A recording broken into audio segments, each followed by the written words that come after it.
Hello, this is day 60. Um, what I'm going to do is to watch a Zoe gameplay. Oh well, actually, like a tutorial of how to play Zoe. So I'm just going to search for a guide.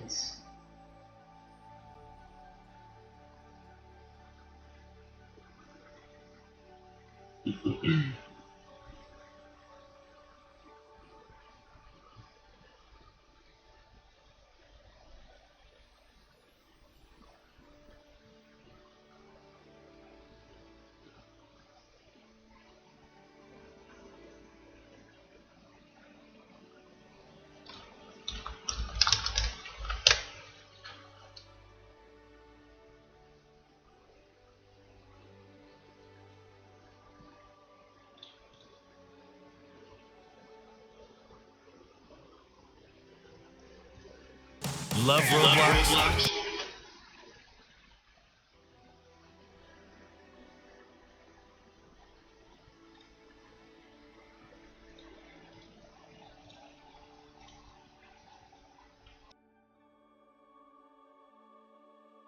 Our champion booth.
Hey, what's going on, Summoners? My name is Crumbs, and today we're going to be taking a look at how you can farm like a pro.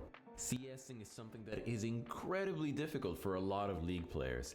It's not taught in the tutorial how important it is, nor is it really explained anywhere. The most you get from the game when it comes to farming is that it gives you some money. After this video, you'll have all the tools and knowledge it takes to bring your CS numbers way up and go toe to toe with the pros. Well, with their CS per minute at least. Nonetheless, let's dive right in. Before we can actually break down how you can start farming like a pro, we should take a look at why you should even want your CS numbers to be so high. Is it because it looks so good when you show your friends? Is it the fact that pros always do it, so it must be important? Maybe it's just that you're on your climbing journey and it's your next concept to get good at. Whatever it may be, let's make sure you have a solid understanding on what makes CSing so important to the game. Let's break down just how much gold you miss out on when you don't farm well. Unless you're a spell thief support or a jungler, a majority of your gold income is going to come from minions. So let's build our example and break down the minion wave. A lot of players aren't the best at CSing, and it even happens at higher elos, although not as often. Sure, you may miss a few minions every wave, but it's nothing more than that. On the surface, it may just seem like you're missing out on a health potion's worth of gold. When you really mess up CSing, you may lose a bit more, but it still doesn't seem too bad. However, these minions add up over time and can set you really far behind. Let's use our favorite example to break down some of the math. Imagine you miss 3 minions every wave, including cannon waves. It doesn't seem like much because maybe you got to trade some basic attacks for it, or they also missed a few. While it's not necessarily massive at first, let's add those minions up over the course of 5 minutes. Using the average gold per wave, if you're missing 3 minions a wave, then in 5 minutes, you would have lost 600 gold. Just think about what 600 gold means, especially with how fast-paced the game is at the moment. If 600 is still not enough to convince you, keep in mind that's only after 5 minutes. In the mid-game, you're likely missing tons of gold from either not CSing correctly or due to bad macro. Pair this with the fact that you'll probably have missed out on a few cannon minions, and the amount of gold you've missed has skyrocketed. Okay, now that we know how much gold we've missed out on, let's talk about how it impacts the game. Using the example, having 600 less gold can be the difference between finishing your mythic early for the fight or grabbing it later. Who are we comparing the timing to, you may ask? Well, we're talking about your opponent. If the enemy consistently outfarms you, then that means they are likely to always have the item advantage. Imagine going to your lane with a few components just for your laner to appear with a fully built Divine Sunderer? Now your likelihood of gaining a lead and snowballing has just gotten much harder. Overall, it's okay to miss a few minions every once in a while, it happens to everyone. But make sure you keep in mind that missing those few minions every wave will add up extremely fast. And if the enemy isn't making the same mistake, you're gonna be surprised by how quickly they finish their items over you. For our next great strategy, we'll be tackling the importance of CSing in the mid-game. It can be really hard for a lot of players to keep farming when there are constant fights around them. My work is easy because I use ClickUp. Here's how I keep track of all my tasks. I start by brain dumping everything I need to get done. But before we dive into it, if you need some help learning how to properly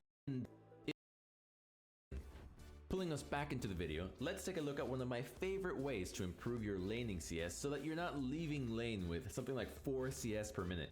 One of the best ways to do this is to run farming drills. Drills like these have been used for ages and are meant to improve your CSing at an incredible rate. So then, let's actually break down a proper CSing drill and how to best utilize it for your improvement. This drill consists of 3 sections with decreasing difficulty. We recommend doing it before every gaming session. I know, but trust me, the value gain is huge. For your first section, you can take any runes you want, but be sure they don't offer any bonus damage of any kind. Be sure you take only defensive shards. A great standard page can be Guardian, Shield Bash, Bone Plating, Unflinching, Overheal, Legend Tenacity, you name it, just no damage based runes. Now that you've got your runes settled, you'll be picking your choice of Soraka, LeBlanc, or if you main melee champs, Rel. Now load up your practice tool without an enemy AI and let's get to work. Buy 5 potions and nothing else. You won't be recalling, head to your lane of choice. Once the minions spawn, you'll be looking to get perfect CS by the 10-minute mark. This means you'll be looking to get 10 CS per minute with some of the hardest variables in the game. We recommend doing this drill for 1 to 2 weeks, depending on how often you play the game. Once you've gotten good at the first section of this drill, it's time to move on to the next level. Keep your runes the same, but now you can add 1 attack speed shard and 1 AD. Load into the game and start with a Doran's Ring so that you can deal a bit more damage to minions. From here, you simply rinse and repeat from the previous section. Aim for that juicy 10 CS per minute and don't rush yourself. Progress takes time. This is good to practice for yet another 1 to 2 weeks, but if you feel ready, then push forward to the last level. For our final section of the drill, you'll finally feel a bit more comfortable. Pick your main champion and set up your classic rune page. While it's not necessary, feel free to add in a bot like Ashe or Caitlyn who can zone you off CS. Start the game with your normal items of choice and run the drill again. Farming should feel much easier than it did before. The reason you still want to run this drill, even though there are no restrictions, is so that you can get used to your champion's projectile speed. There's a massive difference between farming with Soraka autos versus Caitlyn autos, but congrats! You've officially completed this lengthy but very helpful CSing drill. Speaking of which, be sure to continue practicing. While you may not want to do the 10-minute practice before every session afterwards, you can still take less than 5 minutes to join the practice tool and farm the first 3 waves to warm up. There's no reason to work on your skills and then let them deteriorate due to lack of practice. Over time, it will be easier and become second nature. But for now, keep working and pushing forward. Now before we move on to our next way to better your CS, let's not forget about our favorite Pro Guides tradition. Today we want to ask you all, when you first started in League, what were some game mechanics that didn't make sense to you? For me, I started a long time ago and I made Karthus, so I thought that I could buy 100% cooldown reduction and keep spamming my ultimate all day. It was a tough lesson to learn to know that cooldown reduction was capped. But we live and we learn. Regardless of what your answer may be, let us know in the comments section below. Nonetheless, let's get back into the video and dive into our key strategies. Here's an interesting idea about CSing. Time not spent farming is time wasted. While the severity of this depends on your role and champion, it's still important. You should always be looking to hit 10 CS per minute, and this is done by efficiently farming mid-game. A great rule of thumb is if you're not doing anything, then you should be farming. At first, this can be difficult to do since by the time you realize it, you've already lost a few waves. However, you can build a habit by asking yourself every 15 seconds, what are you planning to do and what are you currently doing? If you have spare time or have no idea what to do next, then the next best bet is to farm. Is the enemy team doing Baron and you can't contest it? Farm. Has your team just wiped the enemy and is now looking to push? Farm while you're pushing the wave with them. Do you have a tank jungler who is on the opposite side of the map? Farm his camps. The biggest issue we have seen with players in the mid game is simply wasting time. So if you're looking to increase your CS numbers, then be sure to tackle the root of the problem. Doing nothing should never be a thing. Either you're helping your team set up vision or you're fighting. Other than that, everything involves farming. Plus, on the bright side, you'll see that your random mid-game deaths will reduce since you won't be a part of useless fights due to being farming. Now that you have a decent mid-game plan paired with some strong laning phase practice, we gotta tackle one more thing. Farming under your turret. Farming under turret can be extremely difficult depending on your champion. The best way to improve at this is to mindfully CS under your tower by paying attention to how much damage your champion does. Keep in mind what level you are and what items you have. Let's go over a great rule of thumb for farming under tower. When a turret hits a wave, it'll hit melee minions twice before you should hit it. As for casters, it'll hit them once and then you can kill them. However, as a mage or in early levels, you'll have to auto them twice. To play around this, just auto it before the turret shot goes off and then kill it with your next auto. This is an extremely simple breakdown of farming under the turret, but you can easily come up with some neat things. For example, Kai'Sa can Q the wave when there are 5 minions early on and it'll perfectly prep them. It's critical to pay attention to your damage so you can stop missing free farm under your turret. Now before we continue on to the end of the video, if you want to join an amazing community of people like you that love lists, talk pieces, and other things like this, check out our Discord using the link found in the description. So, what are you waiting for? Join! Nonetheless, let's get back into the video and take a look at our honorable mention. Finally, we have our honorable mention of limiting your champion pool. Yeah, we know this isn't a tier list or anything, but we felt like including champ pool was still fairly important. At least this time, it isn't us trying to convince you to one-trick a champion. The benefit of limiting your champion pool is that it'll help pull together everything you learned from today's video. You'll know how often you can afford to roam and fight versus how long you need to only farm. Knowing your champion's damage allows you to CS under turret easier, and it also lets you know if you can crash waves in time with your wave clear. Don't think those farming drills are going to waste either. Each champion has different projectile speed with their basic attacks. Knowing how long it takes for your auto to connect can help a ton when it comes to farming. It seems like such a small detail, but trust us, the last thing you want to do is farm with Caitlyn, then next game farm as LeBlanc. And that wraps up our video for today. Don't forget to join our Pro Guides family at ProGuides.com, where we offer exclusive giveaways and classes that you won't catch anywhere else. So stay tuned and don't forget to like, comment, and subscribe. We'll see you guys in the next video. Good luck on the Rift, and may the LP gods smile down upon you.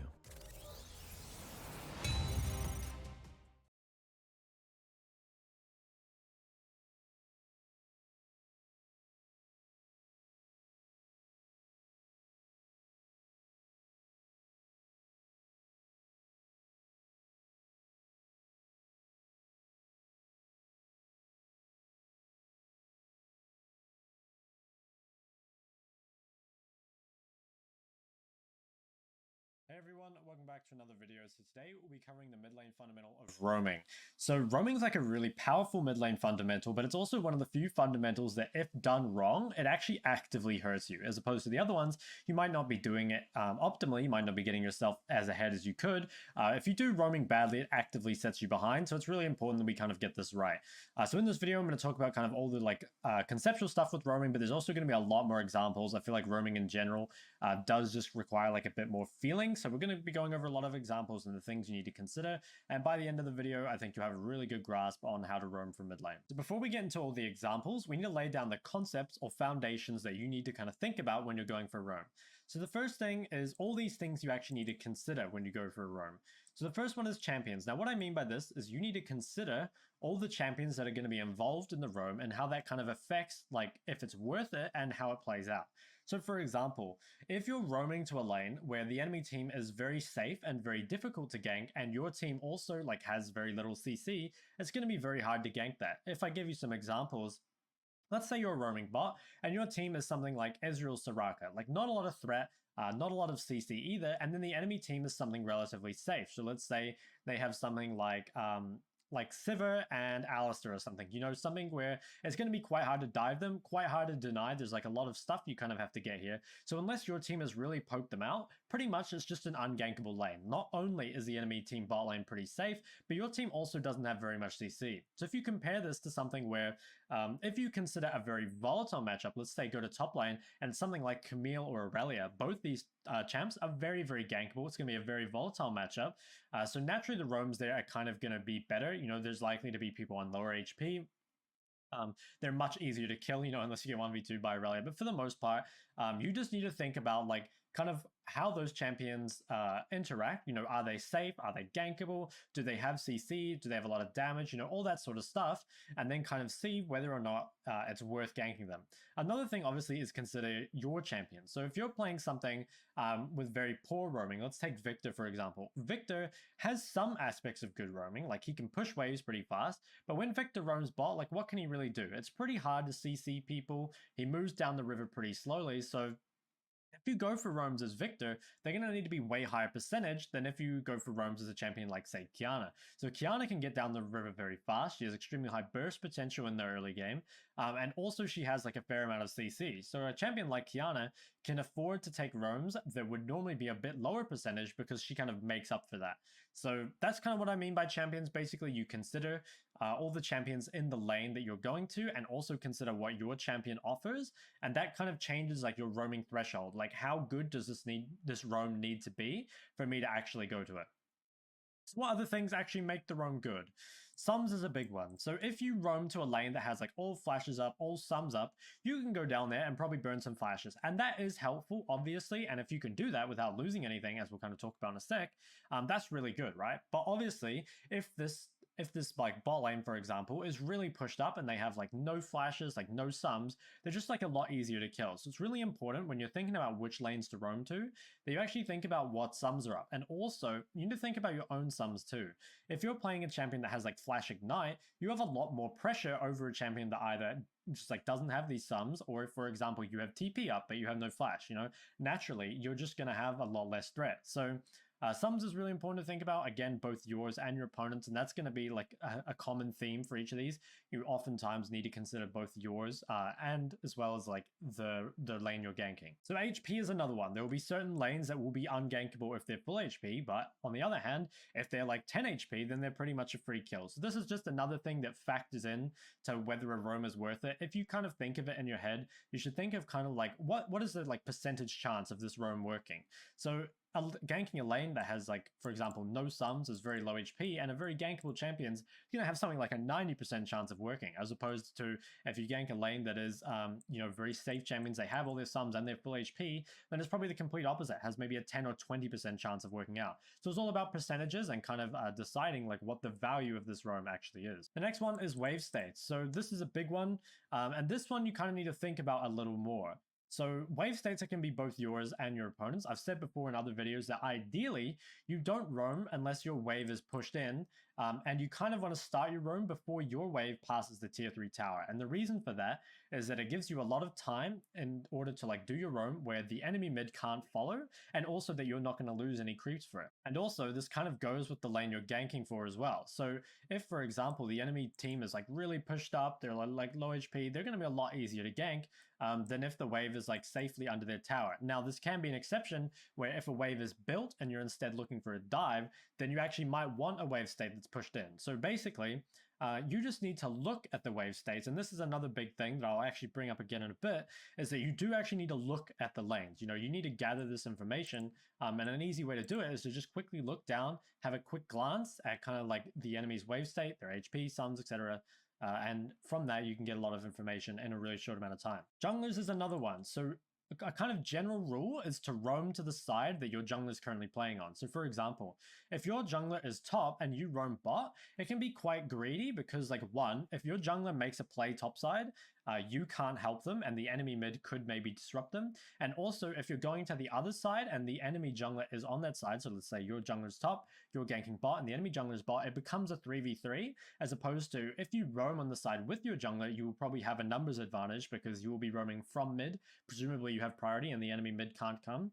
So as a general rule, you want to roam towards your jungler, but it's not always the case, as we'll see in some of the roaming examples a bit later. Final one that's worth considering is the vision. So if you are going down a river that is like has a lot of pink wards in it, you know the area is swept, it's going to be a lot harder for the enemy team to make the decision about whether or not to like back up, like how much to back off, whether they should play safe or not, if they're playing with imperfect information. On the other hand, if you run down a river, you walk over a scuttle crab, the area is warded, the enemy team has plenty of time to kind of like make a plan with that information and play accordingly. Now in solo queue, they may not always play like that, they may not always make the correct decision, but it is like another kind of thing that affects the percentage outcome of your roaming. So how do you actually gather all this information really quickly? In my opinion, the best way is to use F keys. Now, if you haven't built F keys up as a habit yet, I would recommend it. But if you don't get around to it, I would say just after pushing in your wave, just quickly click on the bot lane or the top lane, like wherever you want to roam to, just for a split second and kind of like assess this information that you have here. So just take a quick look at like the wave states and the HP, most importantly. And then if you can kind of, you should have a general idea of what champions they are and what sums they have and stuff like that and where the junglers are before the roam even starts. So you don't need to collect all this information immediately in the moment. A lot of it you can kind of pre-plan. You can be thinking about, okay, bot lane's very gankable this game versus, top lane is very ungankable. They've got a tank or something like that. You can kind of pre-plan that. Now, while I've given you all this information to consider, it's really important that you don't think of this as a checklist that you need to do in game. And the reason for that is because oftentimes the difference between a successful roam and an unsuccessful roam is how quickly you make the decision. So if there's one thing I want you guys to take away from this, this is all the information that you can consider, of whether a roam is good or not, but it's just as important to make a decision quickly and kind of stick to that. Obviously, when you get partway down the river or whatever, you can reevaluate, maybe you have new information and you don't want to go for the roam anymore. But it's really, really important that after pushing the midwave, you don't just sit there and kind of like go through your checklist and waste precious time when you can already be walking down the river or doing something else with your priority. The way I would recommend using this framework is actually after you've done the roam or even in the replay after, if it went wrong or if it went well, you can be like, okay, so why did that go well? These are the things that they didn't have. These are the things that they did have. And that'll help you make better decisions next time. I think roaming, just because it is you've got such a small window to make the choice, it kind of needs to be a bit more by feel than the other things. The way that you develop this feeling and the ability to kind of like recognize the situation, take a quick look and gather all this information at once, is by like just practicing roaming and then realizing afterwards, like, okay, these are the things that mattered, these are the things that didn't. And eventually you will just develop that feeling or that instinct of like what a good roam looks like and what a bad roam looks like. Another really important concept is to think about your goals when you're roaming. So one that's kind of obvious, but I want to explain a little bit, is to get more than you give up. And the reason I say this is because oftentimes people are looking kind of similar to my other videos. They're looking for some very like hard and fast rules about roaming. So let me give you an example. Normally I say it's bad not to roam unless you've pushed the wave first. And I think that is somewhat true, because if you roam, say, without pushing the wave, the enemy mid denies you a wave, and they also normally take a tower plate. So that's around 260 gold, like 100 from the creep wave, 160 from the tower plate. So unless you are reliably, and that's like quite important, with a high percentage, getting more than like 260 gold on your roam, then that's probably not a good roam. That being said, if you go for a roam and it's like you double kill their bot lane, like your bot lane takes their tower, and the gold value of that roam is something like 1,000 gold, obviously that's like really, really worth it. So there are times when roams that are normally suboptimal can become optimal. It just depends on like the value that you get out of it. So this is something that, again, will take you some time to develop, but you need to think about, okay, like what do I get when I roam in terms of like gold value, in terms of like value to helping you win the game, and what do I give up for it? Because there will be times when, a roam that is typically not good, like roaming when the wave is under your tower or something, is actually the correct choice. So the last one, and perhaps the most important, is thinking about win cons and denying key members of the enemy team. So I think this is really, really important for deciding kind of to begin with which lane you actually want to roam to. You kind of need to look at the enemy team comp and be like, okay, what are the enemy win cons? Specifically think about like their top lane versus their bot lane, because oftentimes they have like a strong side top and then a weak side bot, or maybe the other way around. So to give you like specific champion examples, if they have like Ornn top and then they have something like Draven bot as like two extremes, it's like if you gank this Ornn and you deny him a lot of CS, if you kill him a couple times, it's nowhere near as effective as if you kill this Draven a couple times. Now it might be that the Draven's ungankable, like who knows based on the game state. It could be that you have no other choice but to roam top, but generally you really need to think about like what the key members of the enemy team are and try roam towards like shutting them down if you are going to roam at all. Because it's like, if you spend a lot of time like focusing on this Ornn, meanwhile like Draven's getting really fed bot lane, it doesn't really matter. And another thing that kind of ties in with this is oftentimes I see when people roam bot that they kill the support and they're quite happy with this. If you roam bot and you kill the support but not the ADC, the roam is nowhere near as effective, because you don't deny the AD carry all that gold and XP that they get just from being like alive and staying in the lane.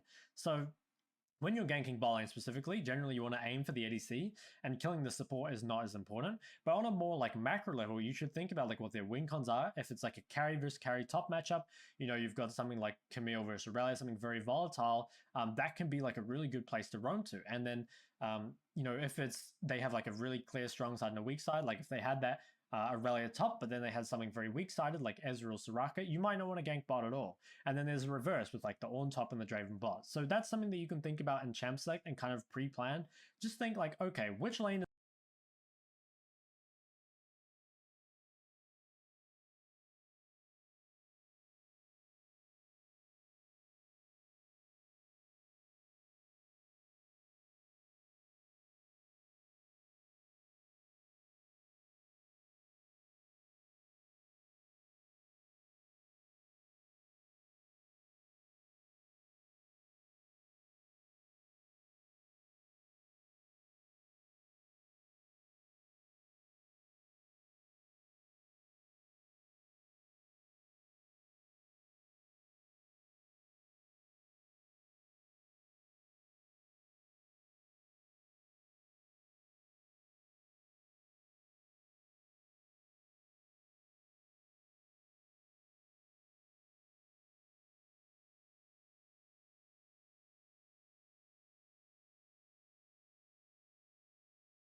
is more important to my team, like top lane or bot lane, again, considering your champions and their champions, and kind of decide like where you actually want to pressure on the map in order to help you like have the best chance of winning the game. So let's get into these roaming examples with some set plays. So what do I mean by set plays? I mean, these are plays that you can kind of set up in advance as opposed to roams that you kind of have to make like reactively based on what's going on the map. These are things you can actually plan in advance. So the first off is the 3-minute like 3-wave crash. So as we've talked about before in the laning video, it's really important that you look to like crash 3 waves ideally for your laning phase, right? And one thing that Prio can allow you to do is if you have another lane that can also crash 3 waves, is it allows you to use your mid Prio to actually roam to another lane. So this is a lot easier if you play a champion that has early wave clear and also has like pretty good gank threat. So champs like Ryze, champs like Taliyah are really ideal for this. Sometimes you can do it in matchups where you're just versus a champ with really low wave clear. I'll show an example of that in a sec. But if you look at here, I'll just kind of explain what's going on. So I've pushed mid, I'm playing Taliyah, and I have a really strong top jungle combo. Now this is a bit difficult to do in solo queue because it's like, you know, unless you do it with your jungler, it is going to be a bit harder to pull off. But I think like sometimes if you like look at your kind of, if you look at your team comp, you could make this set play. So if you notice you have a lane that is going to push in, whether it's your bot lane or your top lane, and then you're playing a champion that can leave mid after pushing those 3 waves at around 3 minutes, oftentimes you can deny a lot. So the way your side lane plays is they crash a wave like this, and you come to the side that your jungler's on, you use your mid prior, and then the enemy mid is either forced to TP, which, you know, they can TP to the tower still, but they can't TP to creeps, obviously. And then basically you can just deny a lot of creeps from them because either it's a 3v1 or a 3v2. And even if the enemy mid TPs, you can either look to kill them as well, or you can just go back to mid and have TP advantage already. So here, as you can see, we just come top, we kill this Orianna. It's very, very easy. So this is an example of a set roam. This is literally like planned from level 1. We have a side lane that gets prior, can build and crash 3 waves. We have a mid jungle that's like strong enough threat early to make this play happen. And also I get prior on those first 3 mid waves and then I make this play. So again, this is one that I think is a bit harder to pull off in solo queue, but it's also like the one that you can do earliest in the game. So I wanted to put it in there. It's maybe something you could do if you do it with a jungler or if you were playing Clash. And sometimes there will be situations for it in solo queue, like if you really know that your teammates are going to get prior on the side lane, sometimes you can like look to do something like this. Now this happens like literally all the time in pro play. So here's another example actually from 2020. I'm sure you can find tons of examples of this, but this matchup, LeBlanc versus Sylas. So LeBlanc's not a champ with like the greatest wave clear in the world, but Sylas just loses prior early. He doesn't have much threat, and he also doesn't have much wave clear. So again, in this situation, and this is something that you could more look for in solo queue. So you have, again, your bot lane that's building a big wave to crash. You have prior on the mid wave, and so you can lean down here. Even without your jungler, like you don't have to fully commit. You can just look to lean and kind of threaten the enemy bot lane. It would be pretty risky to dive them without your jungler nearby, but you can see on the minimap down here, LeBlanc is creating a lot of pressure here, and obviously they are on a timer before Rek'Sai gets here. But you can see that the OG bot lane is forced to give up like a lot of creeps here, and that's basically just because of mid prior. So if there's one way that you can use your mid prior kind of well in the early game to make set plays, it's that after you crash those 3 waves, kind of look to see if there's a lane that you can lean to and maybe apply some pressure to. Now it used to be quite common that when making this set play that you could just base and TP before the TP changes, so you can't do this anymore. So it used to be that you would push your 3 waves, you would base, you'd buy an item, and then you'd TP top, and then it'd be really easy to dive them like this. Now you can't do this anymore, but there is a different way to use TP. So the way that people do this now is after they push those 3 waves and run top, they base and then TP mid. So rather than basing first and TPing top, they roam first, base, and then TP back to lane. And that kind of ensures that you can pull this off without losing any creeps, essentially. So another set play that you can look to make is to roam right when you hit level 6. So there's a couple things you can do with this. You can either go bot to where both people will probably still be level 4, and you can use like your either combat ult or your roaming ult to like make a big difference there. Or you can just like look to kind of go top lane, especially if their top laner isn't level 6 yet. They can be really easy to kill. So again, this is a more set play, and I think pretty much any champ can do this. Like by the time you're level 6, normally you have a bit more wave clear and you have a strong ult. So basically looking for a roam when you hit that level 6 timing can be a really good like set play to make. So in this one here, I look at the map, there's a lot of good things going for us here. We know that Aatrox has no flash. We have 2 level 6 advantages, Nocturne's level 6, I'm level 6. And I can bring Nidalee here as well, and Volibear is still mid. So basically there's a ton of reasons as to why this guy should die here. We identify that it's a good roam, and because I'm level 6, I can get here a lot faster, and it's really easy for us to just clean this guy up. So this is another roam that you can look for, especially if you're on a champion that spikes really hard at level 6. So typically assassin champions where they gain like the really strong power spike at level 6. Looking for a roam, if you get prior right at that level 6 mark, is oftentimes like a really free kill, so make sure to look for that as well. So the last set roam that we have, and probably the easiest one to do, is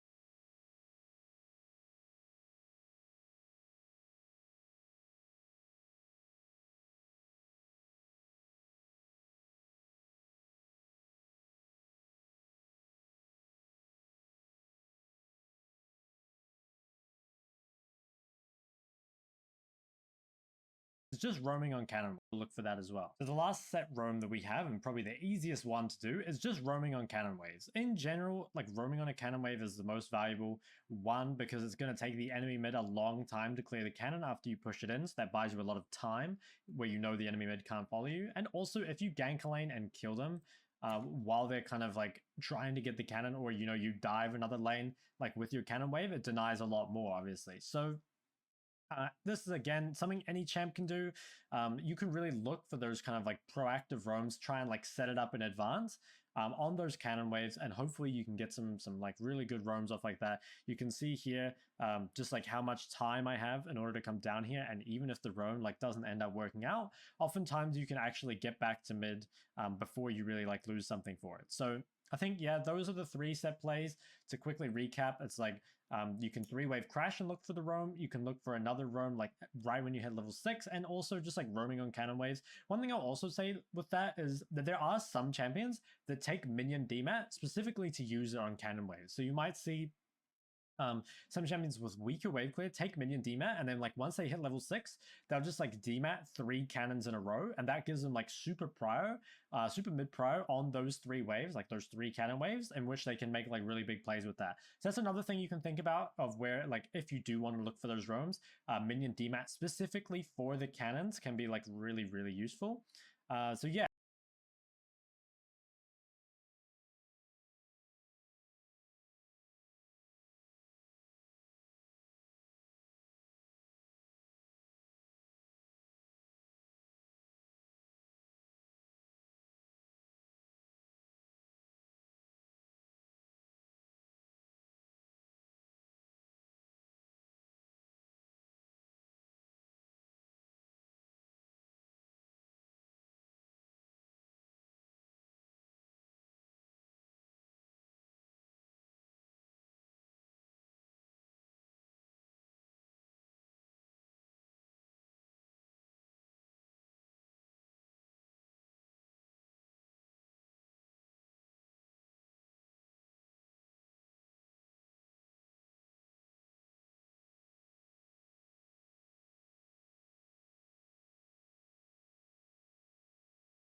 Yeah, it plays with that. So that's another thing you can think about, of where like if you do want to look for those roams, minion demat specifically for the cannons can be like really useful.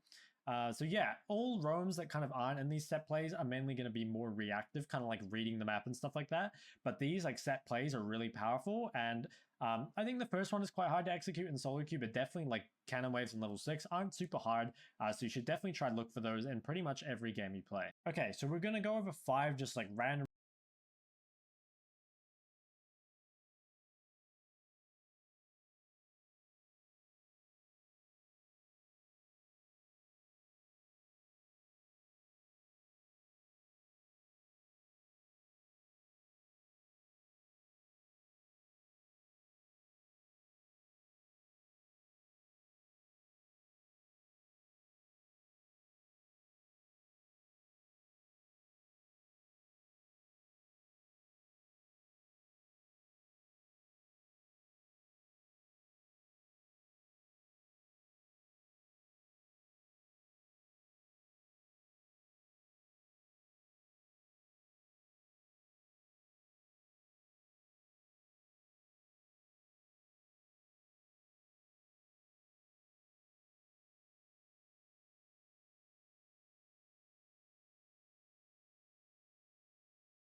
roam examples, something that roams that kind of aren't in these set plays are mainly going to be more reactive, kind of like reading the map and stuff like that. But these like set plays are really powerful, and I think the first one is quite hard to execute in solo queue, but definitely like cannon waves in level 6 aren't super hard, so you should definitely try to look for those in pretty much every game you play. Okay, so we're going to go over 5 just like random roam examples, something that is like more akin to what you'd see in solo queue, just where you kind of assess the situation, you weigh up the pros and cons, and then you make the play. So in this game here, I'm playing Taliyah, so obviously I'm pretty good at roaming. I have a roaming ultimate, and I'm also like fairly strong. I do have a kill and I have boots, so I can get to waves like a bit faster than normal. Now I look down here and I instantly see, okay, there's a half HP Morgana. I have my jungler on the bottom side here. You can see him. So those are kind of good things about it. And another good thing is I've like shoved the wave, and the next wave just now passing this tier 3 tower. So there's a lot of good things about it. On the other hand, we don't have any guaranteed CC for this play. Morgana still has flash, and my bot lane's dead, and also killing Morgana isn't the most valuable thing in the world. So we have some pros and cons here. I weigh them up, and I think I can make this play without losing anything for it, mainly because I have this roaming ultimate, and my wave is so far away.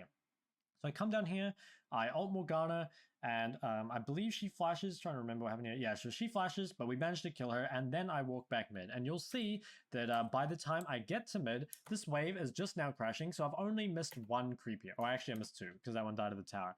But you can see that overall, it was pretty successful. So that's kind of like the decisions you need to weigh up in solo queue. We're going to go over some more examples now, but you just need to quickly think in your head, like, okay, the good and bad things, and just like recognize like as soon as you can in the moment whether or not it's going to be a valuable roam for you. Now in this example here, we're looking at a roam that's perhaps a bit more suboptimal and a bit lower percentage. I would say this roam is not something you should ideally look for. It's more like you can look for it, but is it that good? Not really. I feel like it's good to include some examples in here that aren't just like perfect situations. So let's look at this one. This is quite a hard decision to make. So the mid wave is crashing. So if I walk bot now, I am going to lose this wave. Potentially lose a tower plate if he hits it, but it's not a cannon wave. So one thing you also need to think about is if you do roam when a cannon wave's here, it's very easy for them to often get 2 plates because the cannon wave can tank more turret shots. But in this situation here, I'm not going to lose like 2, at the most I lose 1, and I'm coming down to a play here where this like Nunu is very low and they look like pretty overextended, and also because their AD carry is dead, if we do get some kills here, like Aphelios can probably take an extra turret plate. So there is actually like quite a lot of value here, but I'm also like losing a lot mid. So I wouldn't say this is a great roam. This was like, I weighed up the percentages, it was kind of a 50-50 and I decided to go for it. But was it an amazing roam? Like, no, not really. I think that there were enough things to make it like an acceptable roam, but there weren't enough things there to make it like a really, really good roam. So one question you guys would probably ask a lot is, should you roam on mages? And to be honest, it does depend on the mage. I'd say like Syndra, for example, she's kind of middle of the pack. So when I say like evaluate your champions, again, think about like how quickly you clear waves, how quickly you can move to other lanes, and then what CC you have. So Syndra, she's like pretty middle of the pack when it comes to roaming. She's not as good as like say champions like Ryze or Taliyah, but she's much better than say champions like Corki or Victor. So you can still roam on champions like Corki or Victor, but you need to just have like really high percentage roams. They need to be like 90% chance this works, as opposed to like a bit lower percentage. So in this example here, I'm ahead of my opponent, but I'm actually pretty weak overall. Like I'm 0-2, I'm not particularly strong. The enemy bot lane is 8-1, but there's a big shutdown here. So good things about this roam, I am going to have my cooldowns, I'm going to have ult up.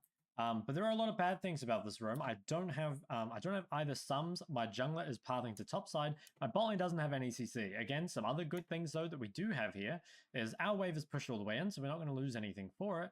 And then when we look at the enemy bot lane here, we can see that they're pretty low HP. Like by this point, I can choose to go back to mid if I wanted, but they're pretty low HP and they're pretty pushed up. So it actually looks like there are enough things in my favor here that I could actually make this play. So I come down, I actually corrupt him part early just for movement speed, because I was like really desperate to get this play off. So I come down here, even though my bot lane doesn't really have any CC, the enemy bot lane is low enough and I have enough damage, they're able to kill both of them and get a shutdown. So this is like, again, your champion, you need to, depending on your champion, will depend like how kind of high percentage your roams need to be. Syndra is kind of a middle of the pack roamer, so you can take roams that are, you know, they have to be quite good. There were a lot of good things there. The enemy team was overpushed. They were low HP. But I don't need the actually like perfect roam, like a champion like Victor or something where you literally have like, you know, wave in perfect state, all your sums up, like roaming to your jungler, your bot lane has CC, like all that sort of stuff. So what I'm really trying to say to you guys is to be adaptable and like weigh up the pros and cons in your mind. The Lucian is actually a good example of a champion that does need like really high quality roams for them to be worth it. The reason is that Lucian can accelerate himself really fast. He can take camps, he can take turret plates, he can pressure his own lane a lot, but he's not super good at roaming. If you get kills through roams on Lucian, that's really good. You know, you snowball very hard, but you don't really get to other lanes particularly fast. You don't have the quickest wave clear, and you also don't have any CC in your kit, but you do bring a lot of damage. So here, I'm going down to this bot lane roam here. So why is that? There's a lot of good things about this. First, the enemy bot lane is actually already dead. So this is a 2v2, like their mid's coming down. This guy's already on half HP. And also I have a bot lane with a fair amount of CC. I have a LeBlanc support. So that'll bring a lot of CC. Yeah, but basically it's like I have my ult, I have all my sums. I'm like pretty strong and they're already pretty low. So while you normally wouldn't go and just like roam to another lane as a Lucian, if you see enough good things, basically, you can come to it. Like this Volibear basically just looks like double buffs and free kills. So I come down to this, you can see I only get this kill because of my LeBlanc support. So if if this were a Soraka or something instead, something without CC, I probably couldn't make this play. The enemy team obviously overcommits, but that's like nothing to do with the roam itself. It's more that like there was, this was pretty much the perfect roam opportunity. And you'll see that now, if I look to make a roam in the next like couple minutes where I have like no ult, no flash, no ignite, I won't bring anything to the play. And there will be champions that still do, champions that aren't as reliant on their ult, or champions that aren't as reliant on their stuns, or just bring so much already that they don't need those perfect roams. But for champions like this, your kind of your Victors, Corkis, any champ that brings damage but doesn't necessarily bring CC, you need to look for those really like high percentage roams for it to be worth it. Now, every roam example I've shown so far has been like a proactive roam, something where I've gotten prime and then moved, but you can actually do defensive roams as well. So something like this, where the enemy team is making a play, and then once you realize they overextend, so Tahm has flashed in and Sejuani has used her Q, now they're kind of overextended and I can TP to this play and look to pick something up, especially now when they've like super overcommitted to it. So there will be times where you're just reacting like literally in the moment, either by TPing or by realizing that like someone on your team is getting dived and they're like really low HP, and you can make plays like that. So that's another thing to consider. And again, you need to think about like what do you give up, because here I gave up like a cannon wave for this. I can farm the top wave, but Yone gets this wave for free, and he can take a turret play if he wants. So there is like a significant amount of stuff you give up. On the other hand, I did just get 2 kills. I get 600 gold. I push in the top wave and probably get a top plate. So it's like about 800 gold for me, and it might only be like 200 or 300 for him. So always keep in mind that kind of like value, like how much is worth it, and be like ready to react to plays that happen on the map. So guys, that's going to be it for this video. If there's some advice I want to leave you with, it's actually don't overdo it. So one thing that I think is really common is people say watch a video on roaming, and then suddenly they're just roaming on like literally every wave. This video I think should be to kind of give you like the framework for what a good roam can look like. And obviously you still need to do like roams and stuff in order to learn, in order to get better at it. But don't just like now go into game and literally roam on every single wave, because you're going to like fall very far behind off that. Again, roaming is one of those things where if done badly, it does put you fairly far behind. So yeah, I basically, from this video, I guess I want you guys to realize that there is a lot that goes into roaming. And while it is a spur of the moment decision most of the time, there are kind of like, there's information you can gather that can help you make those decisions. And there's also information like before the roam even happens, stuff like win cons, champions that you can know before you even make the play.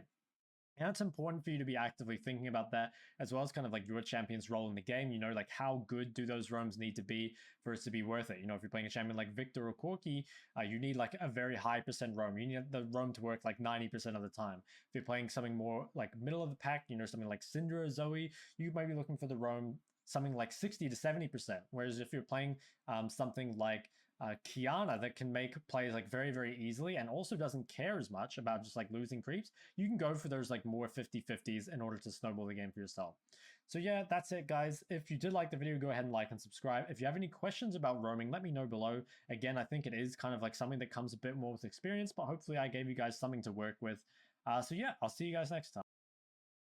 Hey everyone, welcome back to another video. Hey everyone, welcome back to another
segundos para los súbditos.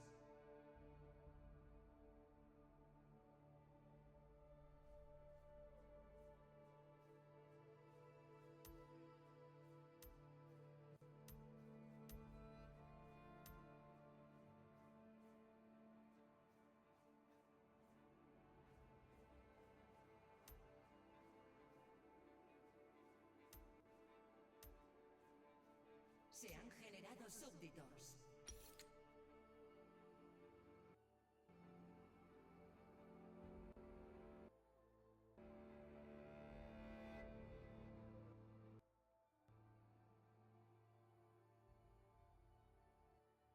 ¿Hay alguien por aquí?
Entender un sentido que no tiene, así que tratamos de compartir esto con vosotros. De nada.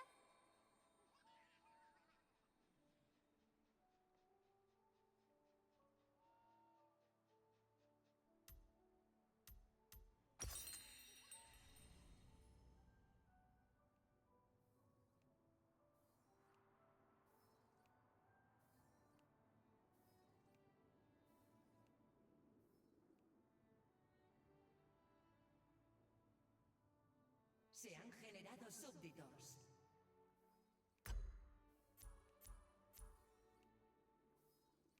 El trilero nunca pierde, porque Zoe cambia las reglas.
cerca de sus oídos.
La rueda gira, el día se vuelve noche. ¡Hora de crear colores!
maestria 10 aqui, né? Que essa maestria...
Bienvenidos a la grieta del invocador.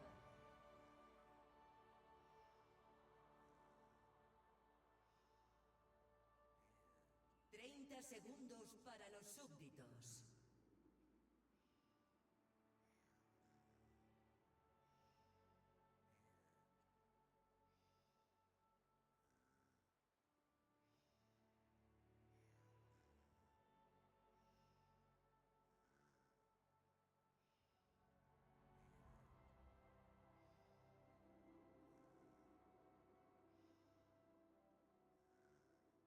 Se han generado súbditos.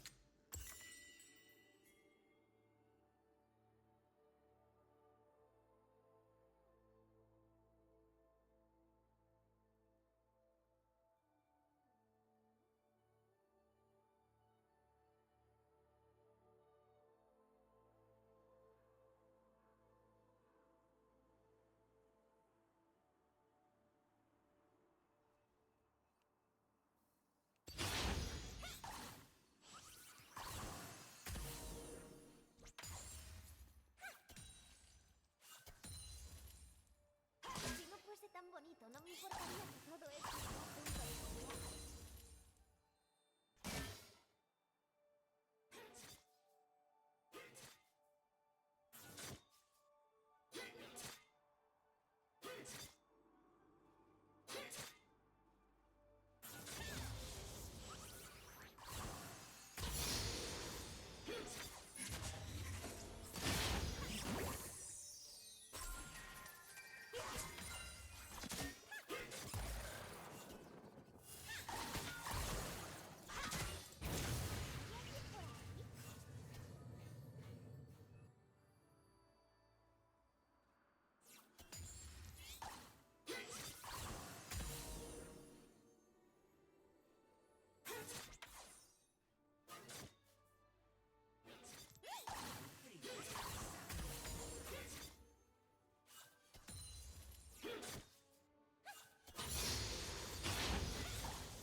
El sol y la luna se alzan a su tiempo.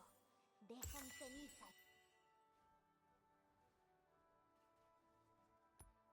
Ha muerto una casa.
es demasiado brillante, una noche demasiado oscura, necesito más colores.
sus oídos.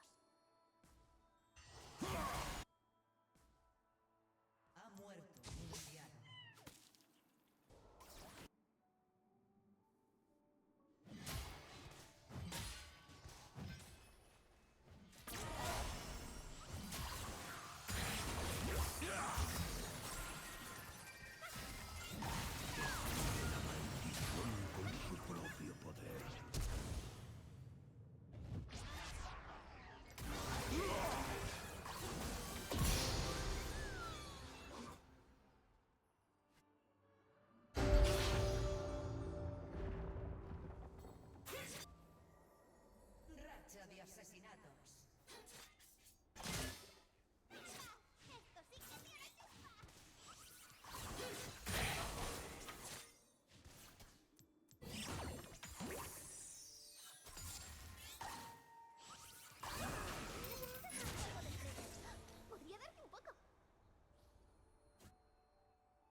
destruida.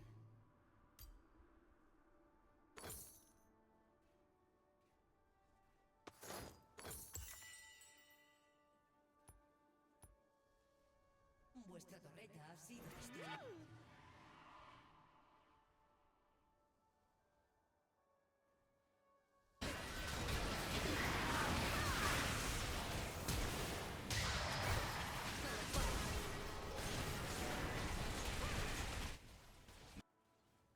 Ha muerto un aliado.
Asesinato doble. Se acabó. Asesinato triple enemigo.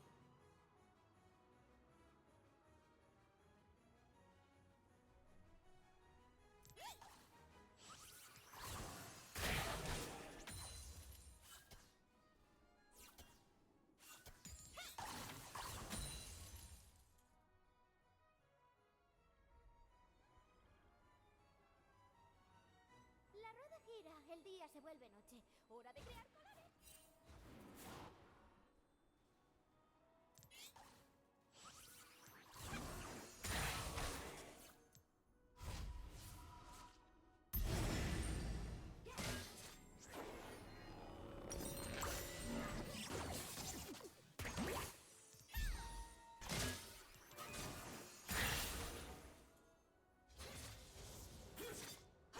El amanecer y el anochecer son lo mismo, por lo que...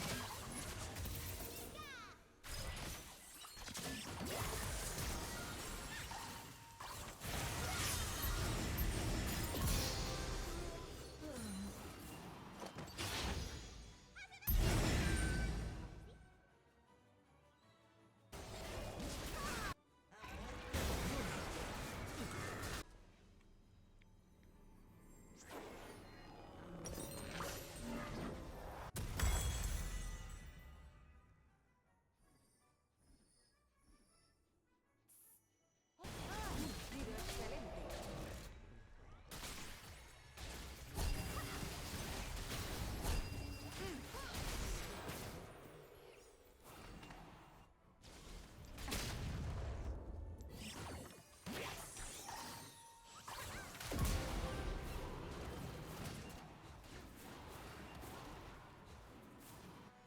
Ah, espera, que no vuelve.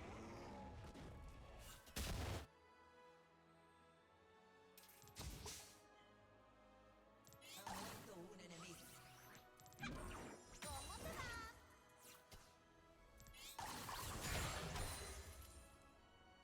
Asesinato doble.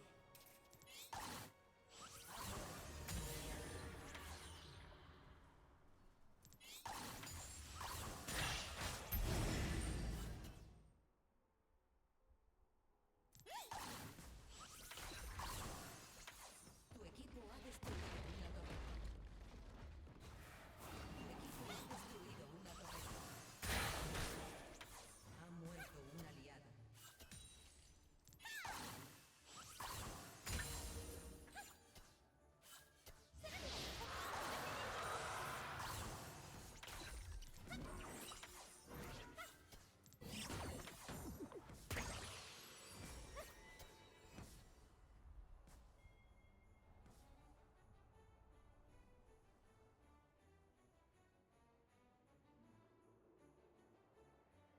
Tu equipo ha destruido una torreta.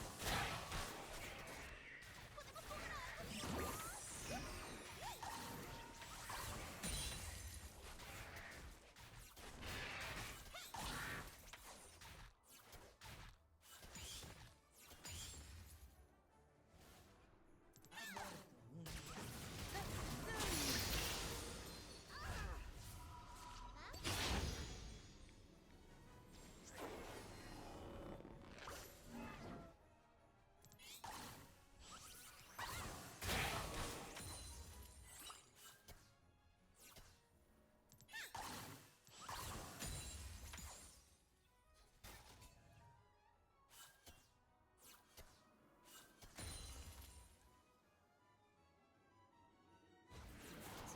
¿Trabajado en esta realidad?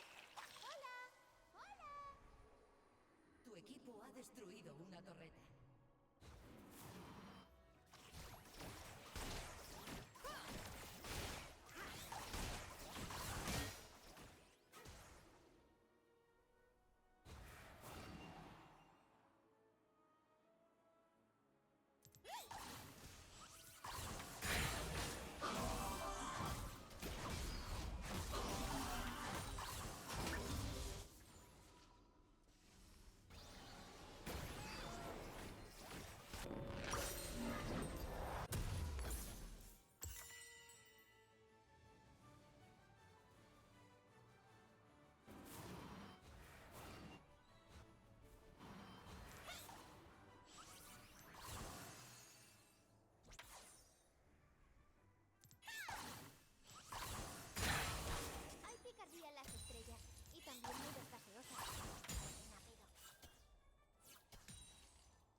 Asesinato triple.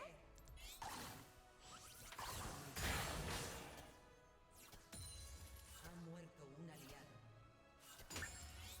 Ha muerto.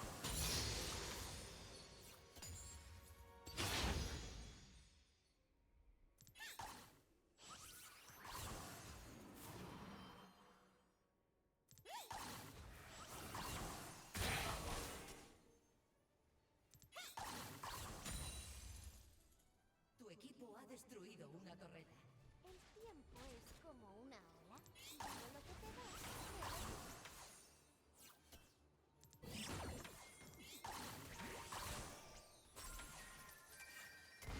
Ha destruido un inhibidor.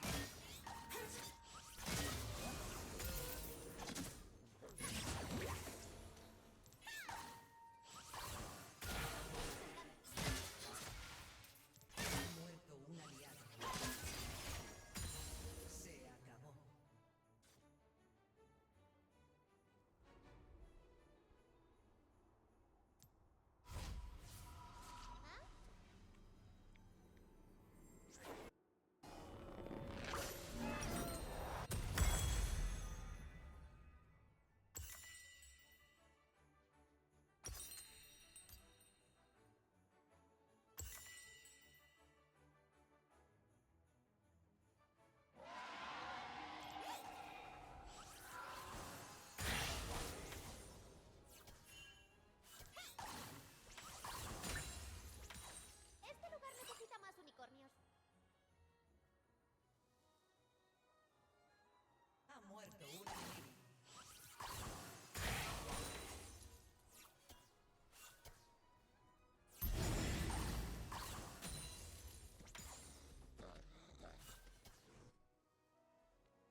Wait,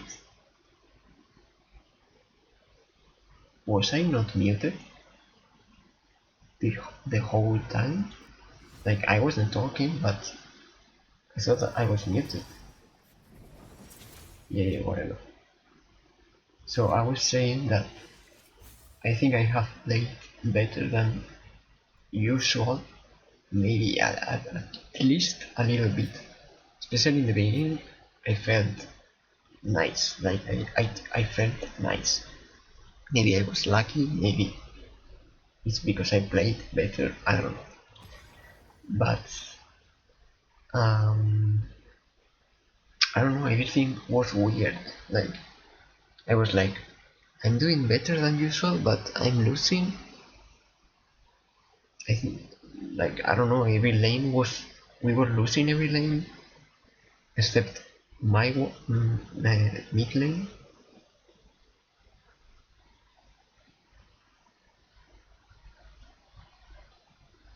Oh wait, I didn't buy Sonia's in the end. I didn't even notice. Really, I wasn't understanding anything. Like, obviously I could have been doing more, could have done more, but still, like, I don't know, it was weird. Like, I was like, why are we losing? Like, okay, I'm going to say that I had like 7.5 millions. I felt like I had a lot, but let's see. Oh my god. Okay, to be honest, this was this improved a lot in late game, okay, because I was farming really quick. Okay, not really quick, but for me it was really quick, okay, for an iron player.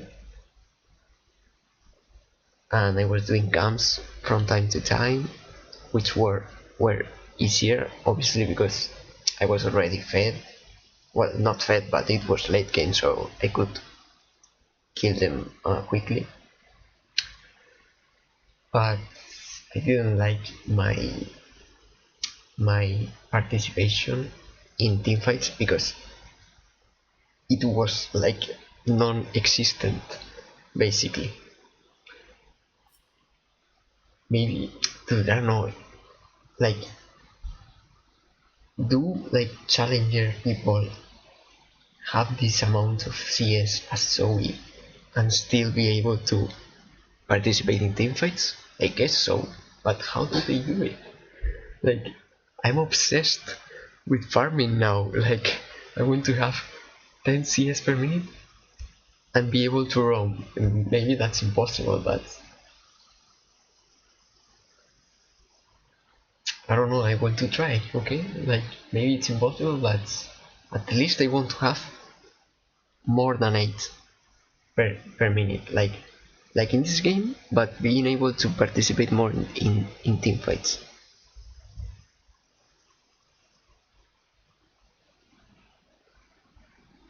I wonder how many did I have in early game. Like probably in the first 20 minutes or 15, maybe I had like 7.5 or maybe less.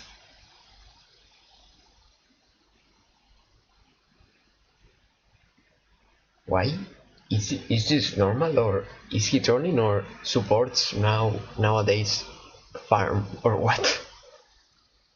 I don't think he should be farming. But I don't know, like unless something changed, an item or something. Anyways, let's see the damage. Not that much. I mean, I cannot out damage Caitlyn, I think, unless I am insane.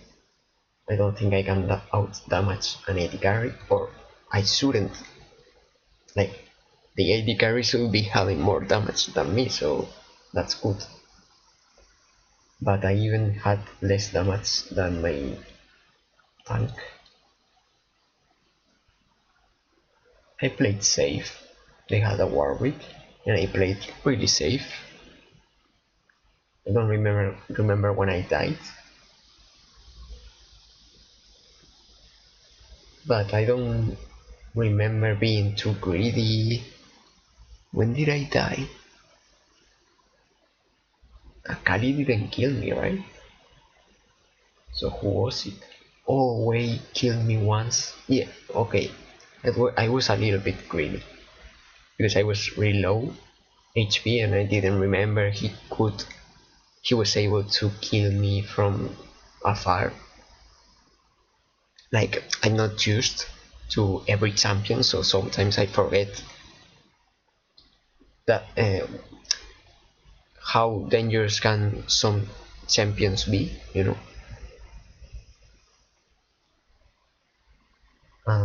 Yorick didn't kill me, right? So who was it? Wait, did he kill me twice? I don't know.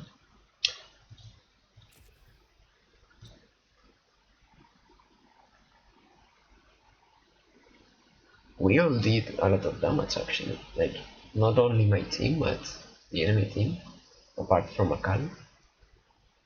Dude, am I winning because mid players are bad or what? Or are mid players like the opponent I have is always bad?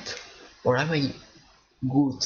Am I doing good and it makes the enemy mid laner look like he's bad? Because I don't want to win because of my opponent is bad or because I am lucky. I want to know if I'm winning because I'm doing good or not. To be honest. Because I don't feel I'm doing that good, okay? Maybe I did better than yesterday in some aspects. As I said, I didn't really took part in teamfights. But I farmed better than ever, I think. But I don't know when if I send if I send a game to the Discord server, I always have mistakes, which is obvious. Like it's normal. No, not normal. How do you say it? It's like logical that I will have mistakes. I'm iron, okay. Well, I'm bronze now, but whatever. So obviously I have a ton of mistakes. I didn't practice dodging in sideways. I don't know, I think I need to close this farming like how do you say it?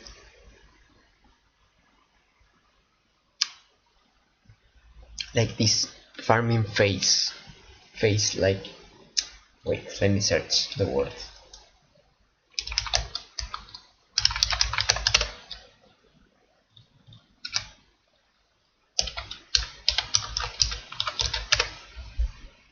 Chapter, okay. This farming chapter, I need like to understand it fully and close it because I'm always focused on farming, which is nice, but I think I should be learning more things, not all in one at once, but like I spend so much time in farming now, but maybe I should focus on, I don't know, when to roam, because I should be participating more in team fights. Like